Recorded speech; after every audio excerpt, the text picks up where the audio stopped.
Good morning বন্ধুরা, কেমন আছো সবাই? আশা করছি ভালো আছো, সুস্থ আছো। আমরাও বেশ ভালো আছি, সুস্থ আছি। আর আজকে হচ্ছে রবিবারের আর একটি নতুন ভিডিওতে তোমাদেরকে অনেক অনেক স্বাগত।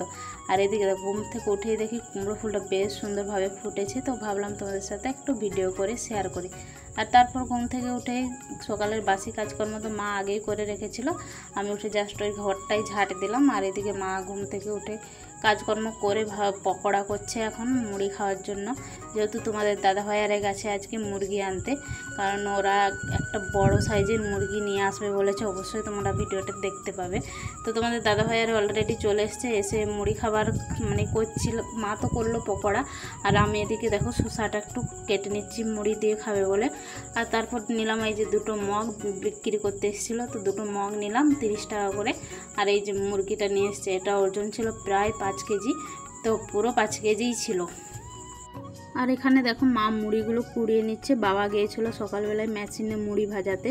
তো আগে আমাদের বাড়িতেই ভাজা হতো, কিন্তু এখন আর বাড়িতে ভাজে না, এখন মেশিনে ভাজিয়ে নিয়ে আসে। ওগুলো কিছুক্ষণ তালায় মেলে রেখেছিলাম, গরম ছিল খুব, এই জন্য হালকা ঠান্ডা করতে দিয়েছিলাম। ঠান্ডা করে এখন মুড়িটাকে পরিষ্কার করে মা দেখো বস্তায় কুড়িয়ে নিল। আর এদিকে দেখো তোমাদের দাদা ভাইয়ারে তো মুড়ি টুড়ি খেয়ে লেগে পড়েছে কাজে। এই মুরগিটা হচ্ছে যে ওজন তো তোমাদেরকে বললাম 5 কেজি ছিল।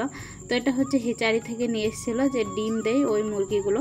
তো তোমাদের দাদাভাই আগেই আমাকে ফোন করে বলে রেখেছিল যে গরম জল করে রাখবে, তার এসে কিন্তু মুরগিটা কাটা হবে। তো এইদিকে কেটে পরিষ্কার করে নিয়েছে। একটা ভাগ ওরা নেবে, একটা ভাগ আমরা নেবো। 2.5 কেজি করে ওজন মাংস পেয়েছিলাম ভাগে। তো আজকে দুপুরের দেখো মেনুতে আছে ঝিঙে পোস্ত আর হচ্ছে যে মাংস। যেহেতু আজকে মাংস আছে, এর জন্য খুব একটা বেশি তরকারি হবে না, একদম সিম্পল তরকারি হবে। ওই ঝিঙে দিয়ে পোস্ত আর হচ্ছে যে মাংস। তো এদিকে মা হচ্ছে রান্না করবো। আর এদিকে দেখো মায়ের পোস্ত রান্না হয়ে গেছে, আলু ও ঝিঙে দিয়ে পোস্ত। আর এদিকে সমস্ত কিছু আমি কেটে রেখেছিলাম, মা শুধু মশলাটা বেটেছে আর এখন রান্নাটা করছে। রান্নাটা আমি খুব একটা বেশি করি না, যখন আমি ফাঁকা থাকি তখন করি, আর যখন মা ফাঁকা থাকে মাই করে। তো আমি স্নান করে কেটে সবজি কেটে স্নান করে শুয়ে পড়েছিলাম ছেলেকে নিয়ে। তো এখন দেখো মা মাংসটা কষিয়ে নিল, যা যা লাগে আর কি মাংস কষাতে, সেই সব এগুলো আর বলার কিছু নেই, তোমরা সকলেই জানো মাংস কষাতে। তো এগুলো দেখো ডিমটা বেড়েছিল, ওই ডিমটা এখন তুলে দিচ্ছে, আমরা খাবো বলে। আমি কিন্তু খাইনি, কারণ আমার খুব একটা রুচি আসেনি ডিমটা দেখে।